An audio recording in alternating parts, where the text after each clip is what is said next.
ایک تو ہے کہ اپوزیشن کا ایک بہت اچھا کردار ہے. جب ہم بھی اپوزیشن میں ہیں اور تھے یا اس وقت ہم بھی یہ بات کرتے تھے اور ان کا حق ہے. لیکن میری صرف یہ گزارش ہوگی کہ جب ہم تنقید کرتے ہیں تو اس کے ساتھ کوئی تجویز بھی دیں. ہم یہ کہیں کہ بھئی یہ بات بالکل آپ غلط کرنے جا رہے ہیں اور اس کا متبادل یہ ہے, تو پھر میں سمجھتا ہوں کہ ایک اچھی کنٹریبیوشن ہو جائے گی. اور پھر حکومت کا بھی فرض ہے کہ وہ ہر طرف سے بات سنیں, وہ ہر سیگمنٹ آف سوسائٹی کی آواز سنیں, وہ ہر فاضل ممبران کی آواز کو سنیں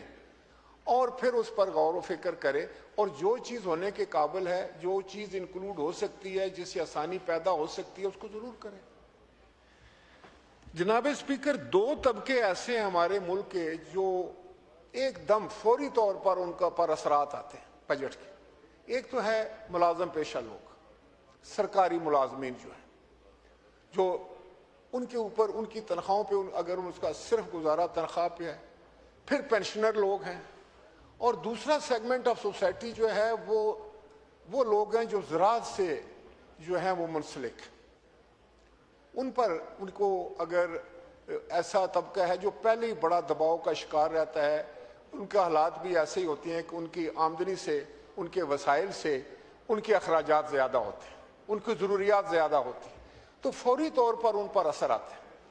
اور ایک بزنس مین جو ہے اس کی بھی بڑی دشواریاں ہو سکتی ہیں, لیکن میں سمجھتا ہوں کہ ایک اگر مہنگائی ہوئی ہے تو وہ اپنے مصنوعات کا جو ہے اسی لحاظ سے قیمت بھی بڑھا دیتا ہے.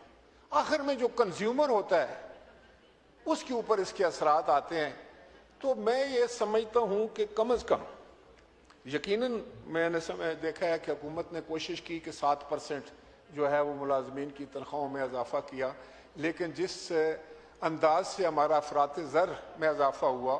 جس انداز سے مہنگائی بڑھی, اس انداز سے میں سمجھتا ہوں کہ 7% جو ہے یہ بہت کم اضافہ ہے. اور میں یہ بتاؤں کہ یہی حالات تھے جب 2008 سے 2013 تک پاکستان پیپلز پارٹی کی حکومت تھی, اور اس وقت بھی بڑے دباؤ کا شکار تھی معیشت. لیکن ہم لوگوں کو یہ انداز تھا, ہماری کابینہ نے یہ فیصلہ کیا کہ ہم نے ان 5 سالوں میں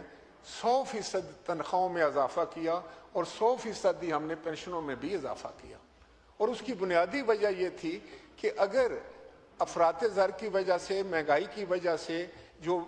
روزمرہ کی اشیاء ہیں, کھانے پینے کی اشیاء ہیں, جو زندگی کو قائم رکھنے والے معاملات ہیں, وہ آپ کی دسترس سے باہر جا رہے ہیں, تو شاید باقی کوئی طبقہ جو ہے, بزنس مین ہے یا کوئی بڑا زمیندار ہے یا کوئی اور بندہ ہے جس کے وسائل زیادہ ہیں, وہ شاید اس سے کچھ نہ کچھ مقابلہ کر سکے. لیکن ایک سرکاری ملازم,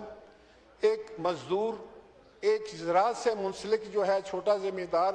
کاشتکار, وہ اس کا مقابلہ نہیں کر سکتا. لہٰذا میری یہ گزارش ہوگی حکومت سے, آپ کی وساطت سے جناب اسپیکر, کہ اس پر ضرور غور فرمایا جائے, اور کہیں سے بھی میں سمجھتا ہوں کوشن نکال کر یہ جو 7% ہے اس کو بڑھایا جائے, اور کم از کم جو ہے وہ 10% کیا جائے. جناب اسپیکر, یہ تو میں پہلے ہی گزارش کر چکا ہوں کہ ہمارے وسائل کم ہیں. اب وسائل کیسے بڑھائے جائیں؟ وسائل بڑھانے کے لیے بھی میں سمجھتا ہوں کہ ہم سب کو سر جوڑنا پڑے گا. ملک کا معاشی نظام بھی ایسے ہی ہے جیسے گھر کا ہوتا. ایک گھر میں جب کمی بیشی آ جاتی ہے, کوئی مشکلات آ جاتی ہیں, تو پھر پورے گھر کو سر جوڑنا پڑتا ہے, پھر آپس میں ایک انڈرسٹینڈنگ کرنی پڑتی ہے. اس دشواری سے نکلنے کے لیے جو ہے وہ کوئی پلان بنانا پڑتا ہے, ایک دوسرے کو برداشت کرنا پڑتا ہے, ایک دوسرے کی سننی پڑتی ہے, ایک دوسرے کا ہاتھ پکڑنا پڑتا ہے. اسی طریقے سے یہ بھی ایک ایکسٹینڈڈ گھر ہی ہے. اس گھر میں اگر 10 لوگ بستے ہیں تو اس میں 25 کروڑ لوگ بستے ہیں. تو یہاں بھی ہم سب کو سوچنا چاہیے کہ اللہ تعالیٰ نے جہاں پاکستان کو عسکری لحاظ سے اتنی بڑی کامیابیاں عطا کی ہیں, جہاں پر ہم ہر میدان میں آگے بڑھنے کی کوشش کر رہے ہیں, تو معیشت ایک ایسا نظام ہے, ایک ایسا میں سمجھتا ہوں کہ معاملہ ہے یا ایک ایسا چیلنج ہے کہ اس کو سر ماؤنٹ کیے بغیر, اس کے سر کیے بغیر یہ مہم جو ہے ہم آگے نہیں بڑھ سکیں گے. اس کے لیے میں سمجھتا ہوں کہ ملک میں ایک خوبصورت, ایک اچھا ماحول رکھنے کی ضرورت ہے. اس میں ایک جو ہے وہ ملک میں لا اینڈ آرڈر کا ہونا بہت ضروری ہے, کیونکہ جب ملک میں لا اینڈ آرڈر ہوگا جب ملک میں سمجھتا ہوں ایک اچھی سیاست ہوگی، جب ملک میں جو ہے وہ استحکام ہوگا، جب سیاسی استحکام ہوگا تو معاشی استحکام بھی ہوگا۔ اس کے لیے میں سمجھتا ہوں تمام سٹیک ہولڈرز کو، تمام سیاسی جماعتوں کو ٹھنڈے دل سے بیٹھ کے یہ دیکھنا چاہیے کہ اگر ہم کسی گرداب میں پھنستے جا رہے ہیں، آخر کب تک قرضوں سے ہم اپنے ملک کو چلا سکتے ہیں؟ کوئی گھر بھی نہیں چل سکتا جناب اسپیکر جب تک، اور مقروض جو ہے اس کی پھر کوئی آواز میں بھی تھوڑی سی میں سمجھتا ہوں کہ کمزوری آ جاتی ہے، اس کی عزت میں بھی کمزوری آ جاتی ہے، اس کے وقار کو بھی اس سے ٹھیس پہنچتی ہے۔ تو میں سمجھتا ہوں کہ یہ بھی اب ٹارگٹ بنانا چاہیے اپوزیشن کو بھی اور حکومت کو بھی، کہ ہم کس طرح قرضوں کی اس لعنت سے چھٹکارا حاصل کریں، کس طرح ہم اپنے وسائل کو بڑا کریں، کس طریقے سے ہم اپنا ٹیکس بیس بڑھائیں، اور کس طریقے سے ہم لوگوں کو راغب کریں۔ مجھے میں دیکھ رہا تھا کہ جناب والا جنوبی کوریا بھی جو تھا وہ بھی IMF کا مقروض تھا، بڑا قرضہ تھا۔ ان کی لیڈرشپ نے ایک جو ہے وہ کال دی پوری قوم کو، اور اس نے خاص طور پر خواتین کو کال دی کہ دیکھو ہم مقروض ہو چکے ہیں اور ہماری اتنی عزت نہیں ہے جو ہماری ہونی چاہیے۔ ہر فورم پہ جاتے ہیں تو سمجھتے ہیں شاید قرضہ مانگنے کے لیے آئے۔ تو کورین خواتین نے اپنے زیور جو ہے وہ ان کے سپرد کر دی، اور اس سے ان کا سارا قرضہ اتر گیا۔ تو میں سمجھتا ہوں کہ یہ تو میں نہیں کہہ سکتا کہ یہی ایک راستہ ہے، لیکن جب ہم مل کر بیٹھ کر سوچیں گے تو پھر کوئی نہ کوئی راستہ ضرور نکلے گا۔ اسی طریقے سے جیسے سب آج اگر ہمارے تمام سٹیک ہولڈرز اکٹھے ہوئے ہیں تو دیکھیں کتنا بڑا راستہ نکلا ہے، پاکستان کا نام پوری دنیا میں روشن ہوا ہے۔ جناب اسپیکر، اب یہ ہے کہ یہ غربت جو ہے ایک قرض، اور اس غربت سے جان چھڑانے کی بات اب کیسے ہو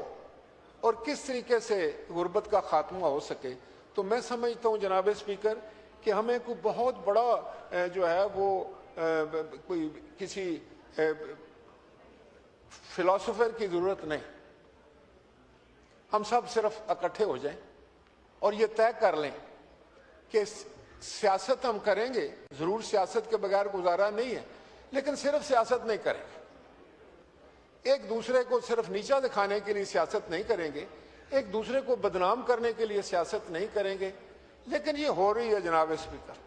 آپ کو پتہ ہے کچھ دن میں وہاں بیٹھا کوئی بات کر رہا تھا، یہی بات کر رہا تھا، آج ادھر کر رہا ہوں، ایک دن ادھر بیٹھے ہوئے تھے۔ تو یہ تو ایک نظام ہے، اس کو کہیں روکنا ہے، سونر دا بیٹر، جتنی جلدی ہم اس کو روک لیں۔ ہر آدمی جو ہے 25 کروڑ لوگ وہ محب وطن ہیں، وہ اس ملک سے پیار کرتے ہیں، یہ سب کا ملک، اور اس لیے میں سمجھتا ہوں کہ کوئی فائن پوائنٹ آف اکنامکس اٹھانے سے بہتر یہ ہے کہ وہ تو معیشت دان کر رہے ہیں، ہمارے پاس بڑے بڑے اچھے معیشت دان ہیں، لیکن ہم نے